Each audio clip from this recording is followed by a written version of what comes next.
Last night I had a dream. I walked with Buddha. His saffron robes were bright like the sun. He smiled, and it made me feel calm. Come and you will see the truth with your own heart. He took me through a shiny door. He said he would show me heaven and hell. I was scared but also curious. I wanted to know more. Buddha looked at me with kind eyes.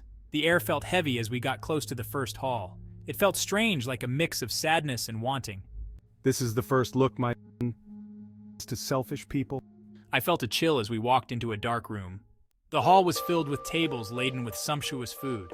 Roasted meats glistened, exotic fruits spilled from platters, and sweet aromas filled the air. Yet the beings seated around these feasts were emaciated, their eyes hollow with hunger.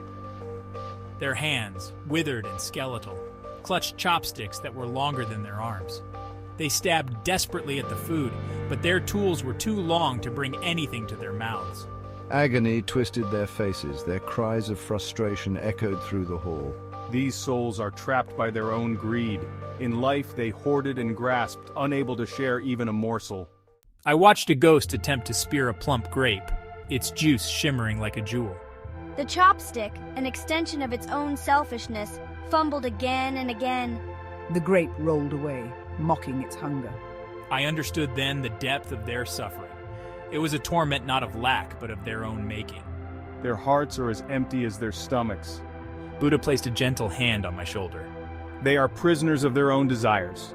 A deep sadness welled up within me. This was not the fiery hell I had imagined, but a far more insidious torment.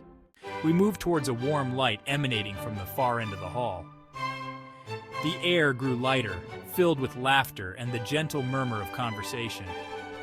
We entered a hall similar to the first, tables overflowing with delicious food. But here, the scene was dramatically different. Look around, my young friend. What makes this place so different? Here, let me offer you some of this delightful dish. Healthy, radiant beings sat together, smiles illuminating their faces. They used their chopsticks to pick up food and offer it to one another. Laughter and conversation flowed as freely as the wine. Their joy was infectious, their generosity a tangible force. Here, in this realm, kindness and compassion nourish the soul. These beings have learned the true meaning of sharing. It's not just the food they share, but stories, laughter, and genuine care for one another. I saw that true abundance came not from what one possessed, but from what one gave away. The aroma here was different too. It was the fragrance of generosity, of hearts blooming open like lotus flowers. I realized then that the feast wasn't just about the food, but about the joy of connection and the fulfillment of giving. This was the true banquet, the feast of the soul. Heaven and hell are not places we go to, but states of being we create. Narrator. We stepped back through the portal, the echoes of laughter still ringing in my ears. The memory of the two halls, so similar yet so different, burned into my soul. So every act of kindness is a step towards heaven? His words resonated deep within me. I understood that every act of kindness, every gesture of generosity, was a step towards creating heaven on earth.